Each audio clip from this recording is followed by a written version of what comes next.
네. 새해가 되면서 저희가 제일 먼저 하는 일이 달력을 바꾸죠. 근데 여러분, 그 달력이 어떻게 우리에게 오게 되었을까? 우리가 쓰는 달력은 크게 둘로 나눌 수 있는데요. 하나는 태양력이고 하나는 태음력입니다. 태양력이라고 하는 것은 지구가 태양의 주변을 1회전하는 공전 주기를 1년으로 해서 만든 역법이에요. 여기에 근거해서 소위 양력, 태양력을 우리가 가지고 있죠. 주로 서양에서 쓰여던 것들이고요. 오늘 우리나라 사실은 지금 태양력을 쓰고 있죠. 또 하나는 태음력이에요. 달의 삭망월, 즉 지구에서 보았을 때 달이 차고 지는 것을 주기로 해서 날짜를 계산하는 역법이에요. 이걸 우리가 음력 그렇게 얘기하기도 하죠. 그래서 양력과 음력 크게 둘로 우리가 가지고 있는 달력이 그렇게 되어 있죠. 그러니까 결국 우리가 쓰고 있는 달력, 우리가 지금 살고 있는 시간을 보면요, 태양과 달, 즉 자연의 흐름에 따라 시간을 재는 달력이에요. 그러면 여러분, 이 달력을 따라 살면 어떻게 될까요? 이 달력의 시간을 따라 우리들이 살면, 자연의 법칙을 따라 살게 되면, 그러면 우리가 어떤 삶을 살게 될까요?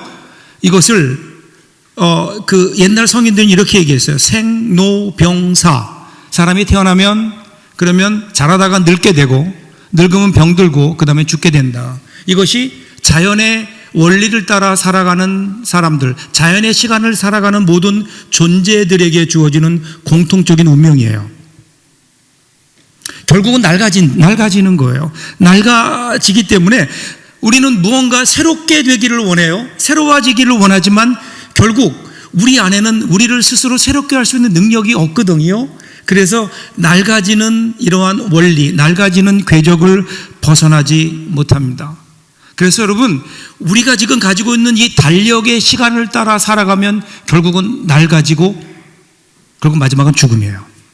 자, 그런데 오늘 우리에게는 전혀 다른 달력이 하나 있죠. 오늘 성경을 보면 오늘 하나님 우리에게 그 하나님의 시간 달력을 소개해 줍니다. 자, 1절을 보시면요, 애굽 땅에서 나온 다음 해 첫째 달에 여호와께서 시내 광야에서 모세에게 말씀하여 이르시되. 이스라엘 백성들이 사용했던 달력이에요. 이 달력은요, 그 출발이 달라요. 태양이나 달이나 어떤 자연의 움직임을 근거로 한 것이 아니라 한 사건으로부터 시작됩니다. 그 사건이 뭐죠? 출애굽 사건이에요.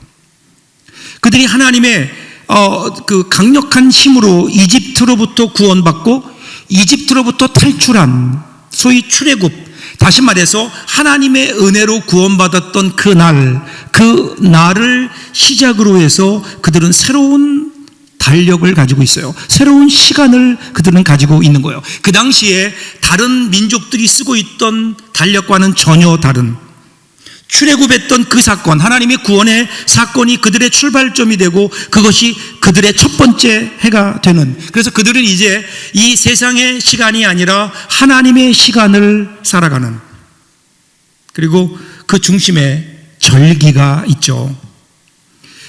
여러분, 그리스도인들이 누굽니까? 우리가 물론 이 세상의 시간을 살지만 동시에 하나님의 시간을 살아가는 사람들이 이 시대 그리스도인들 아닐까요? 이 시간, 이 하나님의 시간을 살아가는 사람들은 다르죠. 이것을 사도 바울은 고린도후서 5장 17절에서 이렇게 얘기해요. 그런즉 누구든지 그리스도 안에 있으면 새로운 피조물이라, 이전 것은 지나갔으니 보라 새 것이 되었도다. 이 세상의 달력을 따라, 이 세상의 시간을 따라 살아가면 낡아질 수밖에 없는 우리의 인생이지만, 예수 안에서 예수 그리스도를 만나고 하나님의 시간을 사는 사람들, 그 사람도 어떻게 돼요? 본질적으로 새롭게 된다는 거예요. 그리고 한 번 새롭게 되는 것이 아니라 계속해서 새롭게 되는, 그래서 우리의 겉사람은 날로 후패할지 모르지만, 낡아질지 모르지만, 우리의 속사람은 날로 생명으로 충만한, 날마다 새로워지는, 그래서 결국은 어때요? 하나님의 나라, 영원한 영생에 도달하게 되는 이 귀한 시간, 이 또 다른 하나님의 시간, 그 시간을 하나님이 우리에게 주신 거죠. 여러분들은 어떤 시간을 살고 계십니까? 여러분의 인생은 과연 어떤 달력으로 살아가고 계십니까?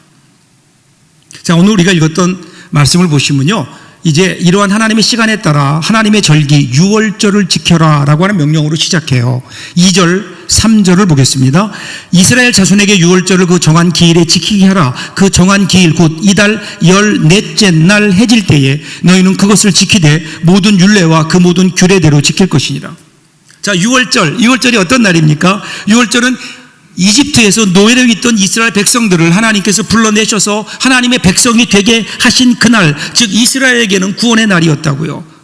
자, 오늘 본문을 기점으로 보면 바로 1년 전에 있었던 사건이에요. 이 날을 기억해라. 그리고 이 날을 기념해라. 여기 보면 강조되는 부분이 있어요. 그것은 아무 때나 너희가 원하고 한가할 때, 시간 날 때 지켜라 아니에요. 유월절을 지키되 정한 기일에 지켜라. 이것을 두 번이나 강조해서 기록하죠. 정확하게 1월, 그러니까 첫째 달 14일 저녁입니다. 이뿐 아니에요. 모든 율례와 규례대로 지켜라. 너희 마음대로 할 것이 아니라 하나님이 지정해 주신 방법이 있어요. 자, 어떤 규례일까요? 그것이 오늘 11절 12절에서 이렇게 요약해 주고 있죠. 둘째 달 14째 날 해질 때에 그것을 지켜서 어린 양의 무교병과 쓴 나무를 아울러 먹을 것이요 아침까지 그것을 조금도 남겨두지 말며 그 뼈를 하나도 꺾지 말아서 유월절 모든 율례대로 지킬 것이니라. 자, 여기에서 세 가지 중요한 게 나와요. 그들이 이때 지키는 방법과 함께 먹어야 되는 세 가지가 나와요. 세 가지. 첫 번째가 어린 양이에요. 어린 양의 고기인 거예요. 왜 어린 양일까요? 여러분, 하나님께서 모세를 통해서 이스라엘 백성들을 이집트에서 나오게 하실 때, 출애굽하게 하려고 할 때, 그때 이집트의 통치자였던 바로가 그것에 대해서 반대했거든요. 그래서 그 바로의 완악한 마음을 꺾기 위해서 하나님께서 10가지 재앙을 내리시잖아요. 9가지 재앙을 내렸는데 바로가 꿈쩍도 안 해요. 그래서 마지막 하나님께서 내리신 마지막 극약 처방이 있어요. 그것은 이집트 내의 모든 첫 장자들, 처음으로 태어난 생명, 그것은 사람뿐만이 아니라 모든 가축들, 동물들, 모든 생명이 있는 것들의 첫 번째 첫 태생은 그날 밤에 다 죽게 하신 거예요. 근데 그때 하나님께서 이스라엘 백성들에게는 어린 양을 잡아서 어린 양의 피를 문설주에 바르면, 그러면 거기에 죽음의 사자가 임할 때에 그 집에 어린 양의 피가 발라져 있으면 그러면 어떻게 해요? 넘어가신다는 거예요. 그래서 유월절이야. 넘어간다라고 할 때 유월절, 영어로 패스오버라는 거예요. 6월 달에 있어서 유월절이 아니에요. 넘어간다라고 하는 의미인 거예요. 그것을 기억하면서 우리를 위해서 아무 죄 없이 죽은 어린 양을 기억해라. 어린 양을 기억해라. 우리 대신 죽은 어린 양을 기억하면서 그 고기를 먹는 거예요. 두 번째 무교병이에요. 무교병은 누룩이 들어가지 않는 떡이에요. 근데 여러분, 누룩이 들어가지 않은 떡을 먹어보셨나요? 정말 맛없어요. 보통 우리가 떡이나 빵을 만들려면 어떻게 하죠? 밀가루 반죽을 하고 거기에 효소를 넣잖아요. 누룩을 넣어서 부풀게 하죠. 숙성되게 한 다음에 그것으로 빵을 만들어야 빵이 맛이 있어요. 자, 그런데 왜 무교병을 먹으라고 했을까요? 그것은 이스라엘 백성들이요, 이 일을 미리 준비한 게 아니에요. 그냥 어느 날 갑자기 하나님께서 명령하신 거라고요. 자, 어린 양을 잡아서 어린 양의 피를 문설주에 바르고 그리고 너희는 떡을 먹어라 그러는데, 그 떡을 먹으려고 하면 미리 반죽을 해놔야 되잖아요. 반죽할 시간이 없는 거예요. 반죽을 준비하지 못했다고요. 그들이 준비한 일이 아니에요. 그냥 하나님께서 일방적으로 그들에게 명령하신 거라고요. 또 하나, 쓴나물이 뭘까요? 쓴나물은 여러 가지 의미가 있겠는데 그 중에 특별히 여러분, 이스라엘 백성들이 먹었던 쓴나물은 나물이 쓰기 때문에 그 나물을 물에 불려서 쓴맛을 뺀 다음에 그 나물을 먹었어요. 그런데 지금은 그 쓴맛을 물에 부풀려서 뺄 수 있는 시간이 없는 거예요. 그러니까 그냥 쓴나물을 먹는 거예요. 이게 무슨 의미일까요? 이 구원의 사건은, 출애굽의 사건은 너희가 준비해서 너희가 이루어낸 결과가 아니라는 거예요. 이것은 전적인 하나님의 은혜라고 하는 강조인 거예요. 그래서 그는 어린 양의 고기를 먹으며 무교병을 먹으며 쓴나물을 먹으면서 무엇을 준비해요? 이것은 내가 준비한 것이 아니라 하나님께서 나에게 주신 것이다. 하나님께서 우리에게 주신 하나님의 은혜다. 그리고 지금 광야를 향해 나아가는 이스라엘 백성들에게 가장 중요한 게 뭐라고요? 이 기억을 잊지 말라는 거예요. 이 구원의 감격을, 이 구원의 은혜를 잊지 말아라. 그러면 광야를 통과할 수 없어요. 광야를 향해 출발하는 이스라엘 백성들이 분명하게 붙들어야 되는 것, 그것은 이 하나님의 은혜를 기억하는 거예요. 은혜. 여러분, 이 유월절을 지킴으로 지금 과거에 하나님께서 베풀어 줬던 그 은혜, 그것을 기억해라. 마음속에 새겨라. 절대로 잊지 말아라. 너희들뿐이 아니라 너희의 자녀들도 마찬가지다.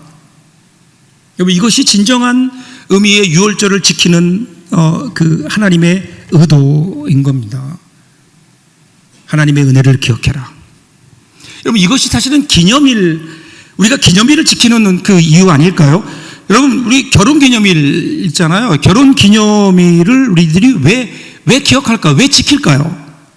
처음 결혼했을 때의 그 마음, 그때 약속했던 그 약속을 잘 지키고 있는가, 이것을 좀 돌아보는 날이죠. 그리고 이렇게 만나게 하신 하나님 은혜 감사하는 날이죠. 그런데 어느 부턴가 이 결혼 기념일이 오히려 그 부부들에게 싸움의 시간이 되고 있어요. 언젠가 제가 기억은 안 나지만 제가 결혼 기념일을 잊고 있었던 적이 있어요. 분명히 기억은 했어요. 그 한 3일 전까지는. 그런데 그때 갑자기 바쁜 일이 생겨서 제가 그냥 넘어갔어요. 그날 집에 갔더니 제 아내가 저를 보더니 저에게 선물을 줘요. 선물을 주면서 오늘이 결혼 기념일이라 선물을 준비했다는 거예요. 얼마나 제가 미안하던지. 그러면서 저에게 뭐라고 얘기하는가 하면요, 지금까지 결혼 기념일을 지내면서 결혼을 당신한테 선물을 받아만 왔는데 사실은 생각해 보니까 결혼은 같이 했는데 왜 그 아내라고 무조건 받기만 해야 되는가 라는 생각이 들어서, 그래서 감사한 마음으로 준비했다는 거예요. 그때 제가 마음에 얼마나 감동이 있었는데요. 내가 결혼 잘했구나. 처음으로 생각했어요, 그렇게. 근데 여러분, 결혼의 의미가 그런 거 아니에요? 결혼 기념일을 우리들이 맞이하면서 나는 지금 그 결혼의 의미를 잘 살리고 있는가? 처음에 만났던 때의 그 사랑을 그대로 간직하고 있는가? 잊지 말자는 거 아니에요? 그것을 잘 기억해야 되는 거 아니에요?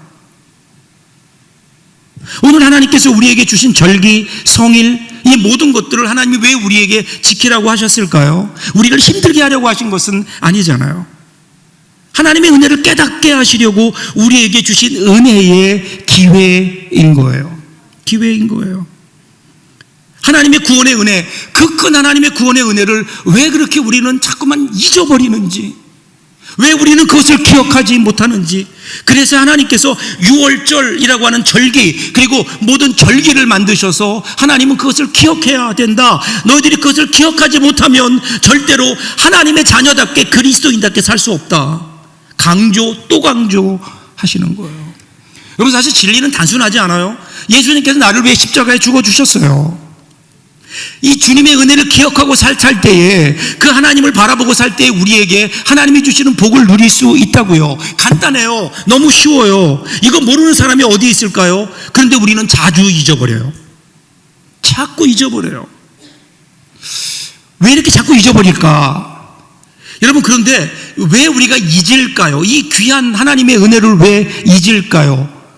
우리 믿음의 문제인 거예요. 이것은 그냥 단순히 우리가 시간이 가니까 잊어버리는 게 아니에요. 그래서는 안 되는 귀중한 하나님의 은혜라고요. 그런데 왜 잊어버릴까요?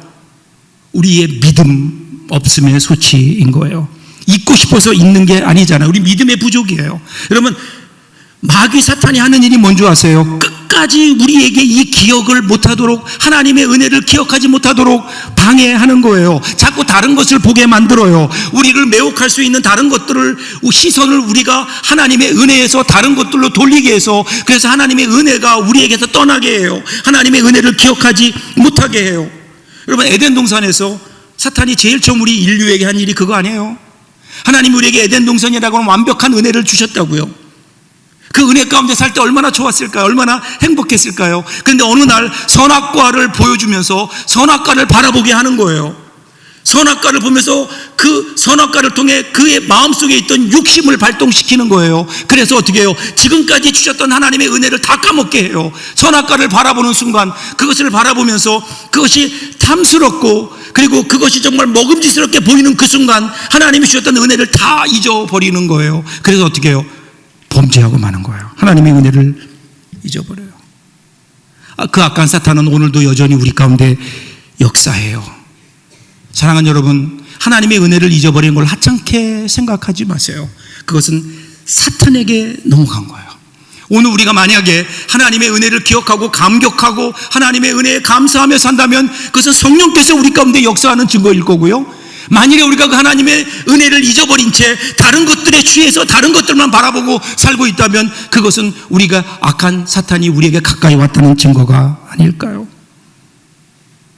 여러분, 우리에게 그 유혹이 올 때에 하나님의 말씀이 기억나고 하나님의 은혜가 기억나는 사람은 복된 사람이에요. 그런데 그것을 기억하지 못하는 사람들은 얼마나 불안한 삶을 살까요? 이것은 천지 차이인 거예요. 왜 그런 줄 아세요? 우리가 그것을 기억한다고 하는 것은 성령의 역사이기 때문에 그래요.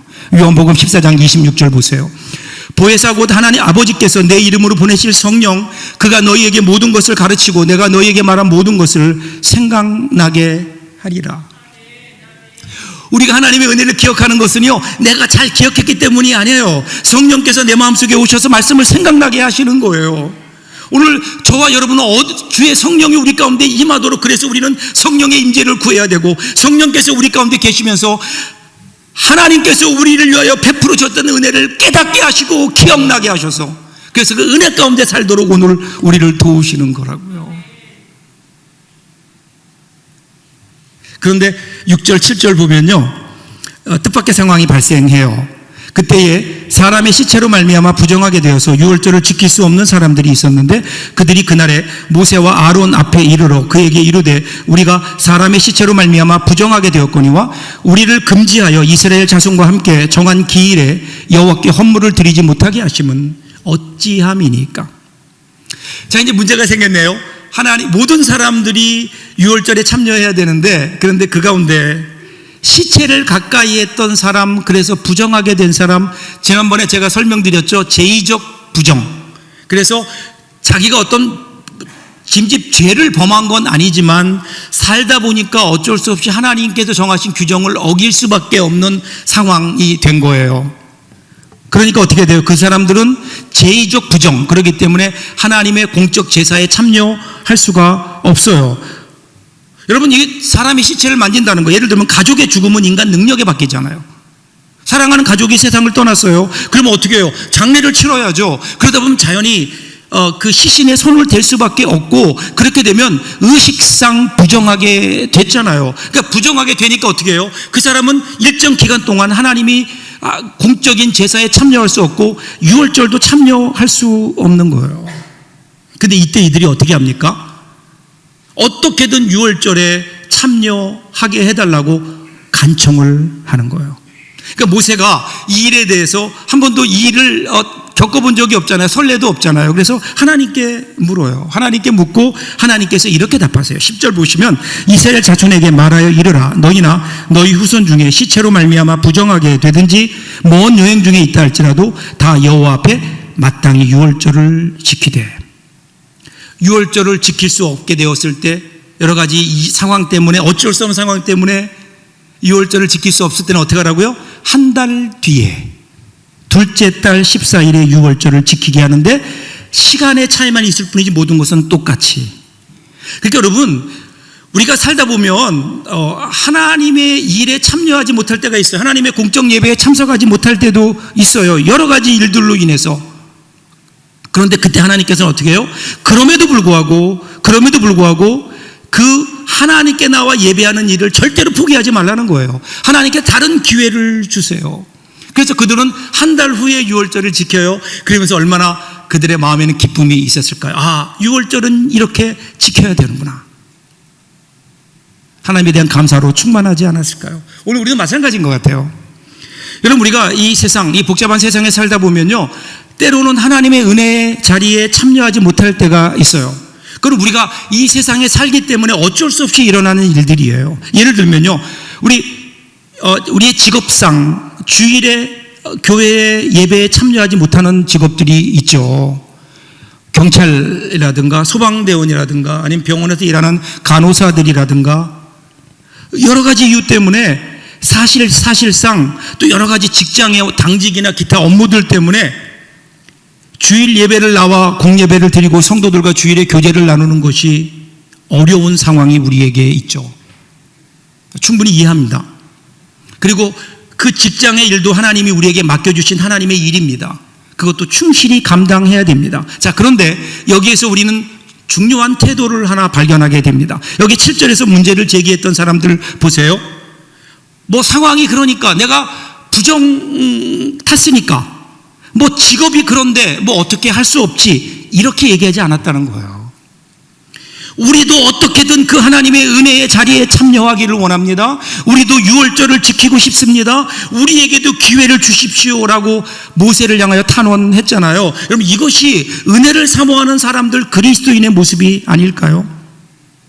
비록 상황으로 내가 주일 예배 참여하지 못했지만 그러나 내가 그 은혜의 자리를 너무 사모합니다. 어떻게든 그 은혜의 자리에 내가 참여하기를 원합니다. 하나님께서 이런 태도로 하나님의 은혜를 구하는 사람들에게 유월절을 지킬 수 있는 기회를 주셨잖아요. 하나님께서 기회를 주시는 분이시라니까요. 사랑하는 여러분, 우리가 정말 어쩔 수 없이 주일 예배에 참여하지 못하게 됐을 때 그때 어떻게 하면 될까요? 그래서 여러분 우리 교회는 주중에 예배가 있잖아요. 주일 새벽마다 새벽 5시 반에 새벽 이슬 예배를 드려요. 수요일에는 수요 공감 예배로 모여서 함께 말씀 보고 기도해요. 목요일 아침에는 그레이스 월십으로 모여서 하나님 앞에 찬양하며 기도해요. 금요일 저녁에도 금요 열정 예배가 있어요. 왜 이런 모임들을 갖게 될까요? 여러분 이 모든 모임들은요 물론 우리의 신앙생활의 성숙을 위해서도 있지만 혹시라도 여러분들이 주일 예배 나와서 기회를 잃어버렸을 때 그때 나와서 함께 여러분 예배 드리라고 하는 하나님의 또 다른 기회가 아닐까요? 여러분 유월절을 지킨다고 하는 것은 하나님의 은혜 자리에 나온다고 하는 것은 율법이 아니라니까요. 이것은 은혜인 거예요. 은혜예요, 은혜. 그래서 하나님은 어떻게든 그들에게 그 은혜의 기회를 열어 놓으시는 거예요. 사랑하는 여러분, 주일 성수는요 우리가 지켜야 될 율법이 아니에요. 우리를 구원하신 하나님의 은혜에 참여하는 겁니다. 우리의 신앙생활, 우리는 이러한 일들을 통해서 예배에 참여함으로 하나님의 은혜를 풍성히 누리고 구원의 감격을 나누고 그 하나님의 은혜를 가지고 우리의 삶으로 돌아가서 그 은혜와 더불어 살고 그 은혜로 인하여 승리하며 살아가는, 여러분 이것이 오늘 우리가 하나님 앞에 나와야 되는, 예배해야 되는 이유가 아닐까요? 근데 언제부턴가 주일에 나와 예배하는 주일 성수가 우리의 어떤 책임과 의무로 전락해버린 것은 아닐까? 책임과 의무. 그렇게 하니까 어떻게 돼요? 우리의 신앙생활이 은혜는 없어지고 갈수록 은혜가 메말라 가는, 이 은혜의 특권을 혹시 우리가 놓치고 있는 것은 아닐까? 하나님의 은혜. 여러분 어느 목사님이 한평생 목회하시고 은퇴하셨어요. 은퇴하신 후에 점점 기억력을 잃어버려 가세요. 치매 증세도 있고, 그래서 기억력을 잃어가면서 아무도 알아보지 못하는 거예요. 심지어는 사랑하는 가족들도 알아보지 못해요. 이 소식을 들은 친구 목사님이 찾아와서 보니까 너무 안타까운 거예요.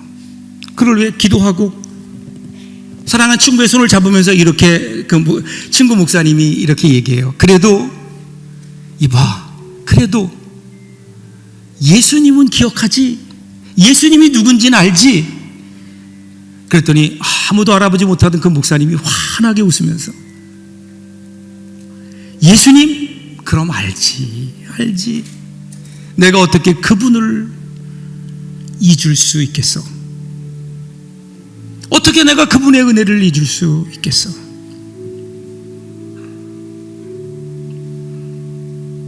사랑하는 여러분, 이 은혜를 우리들이 잊는다면 과연 우리 신앙에 뭐가 남을까요? 왜 오늘 우리 신앙이 흔들릴까요? 왜 우리 신앙에 기쁨이 없을까요? 왜 우리가 예수 믿는다고 하면서 우리 주님이 함께 하시는 능력이 우리에게 없을까요? 오늘 우리가 혹시 이 은혜를 잊어버리고 있는 것은 아닐까? 은혜를 기억하지 못하는 거 아닐까? 은혜. 여러분, 과학자는요 당연한 것에서 과학의 법칙을 발견하는 사람들이에요. 시인은요, 당연한 것에서 아름다움을 보고 노래해요. 평범한 것들이 시인의 입에서 나오면 아름다운 예술 작품이 되잖아요. 우리 신앙인 그리스도인들은 누굴까요? 그리스도인들은 당연한 것에서 하나님의 은혜를 보는 사람들이에요. 우리에게 당연한 것은 없어요. 오늘 우리가 하나님 앞에 나와서 이렇게 예배할 수 있다는 것, 오늘이라고 하는 것이 여러분 우리에게 얼마나 큰 은혜인 줄 아세요? 여러분 지난 밤 사이에 오늘로 초대받지 못한 사람들이 얼마나 많은 줄 아세요? 그냥 당연히 오늘 우리가 누려야 되는 오늘이 아니에요. 이 오늘은 하나님이 우리에게 주신 은혜라고요. 이 은혜를 깨닫고 은혜에 합당하게 오늘을 살아낼 수 있다면 여러분 우리의 오늘은 분명히 다른 오늘이 되지 않을까요? 그래서 우리는 하나님 앞에 이렇게 고백하는 거예요.